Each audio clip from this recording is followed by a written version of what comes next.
ஆனால் ஒன்று மிஸ் பண்ணிட்டாங்க. என்னோடய ஆர்ஜினே வந்து ஒரு பேஸ்கெட்பால் பிளேயர், ஒரு ஸ்போர்ட்ஸ் பிளேயர். நான்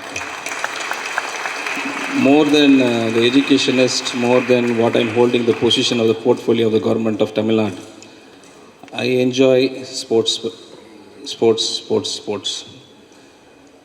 Why? Because it taught me a lot. நிறைய விஷயங்கள் நான் கற்றுக்கிட்டேன். Very few things I want to share. Because born from a very middle class family நான். Very middle class family in Pondicherry. You know, the French colony. ஒரு டிஃப்ரெண்ட்டாக இருக்கும் அந்த ஊர் compared to Tamil Nadu. We have lot of French and British people over there. So அங்கே வந்து ஒரு sports இன்றைக்கும் இந்தியாவில் வந்து ஒரு ரிலீஜனாக கொண்டாடப்படுறது கிரிக்கெட் மட்டும்தான்னா அன்றைக்கும் அதே தான். Way back the religion cricket மட்டும்தான் அங்கே என்ஜாய் பண்ணிகிட்ருப்பாங்க.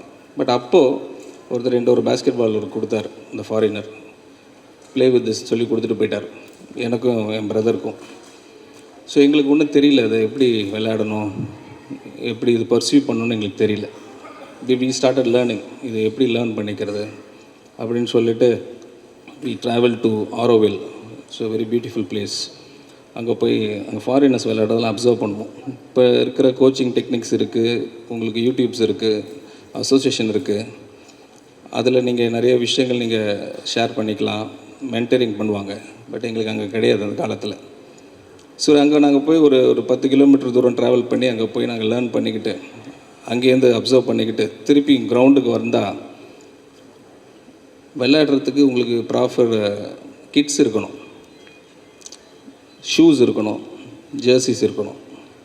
யாரோ ஒரு ஃபாரினர்ஸ் போட்டிருக்கிற ஷூவை மட்டும் நாங்கள் பார்ப்போம். ஒரு நைக் ஷூ டிஃப்ரெண்ட்டாக இருக்கும், இன்னொரு டிக் போட்டிருக்கு. டிக்கு நைக்குன்னு தெரியாது, ஒரு டிக் போட்டிருக்கு. என்னடா ஒரு டிக் போட்டிருக்குன்னு தான் பேசிக்கிட்டு இருப்போம். நான் வந்து பார்த்துட்ருப்போம் அதை. அப்போது வந்து எனக்கு வந்து வீட்டில் இப்போ நினைக்கிற மாதிரி தான். இப்போ குழந்தைங்க இருக்காங்க, யங்ஸ்டர்ஸ் இருக்கீங்க, உங்கள்கிட்ட சொன்னது தான் எங்கள்கிட்டையும் சொல்லியிருக்காங்க. படி, விளையாடாத, படி, விளையாடாத, படிப்பு மட்டும்தான் உனக்கு சோறு போடும், இப்படியே சொல்லிட்டாங்க. எனக்கு ஒரு சின்ன வயசுலேருந்து ஒரு பை பிளட்டான்னு தெரில, நிறைய விஷயங்கள் நான் பார்த்து வெளிப்படையாக நிறைய சந்தித்ததுனால தெரியல, இந்த செல்ஃப் ரெஸ்பெக்ட் ரொம்ப முக்கியம்னு நினைக்கிறேன். நான் தன்மானம்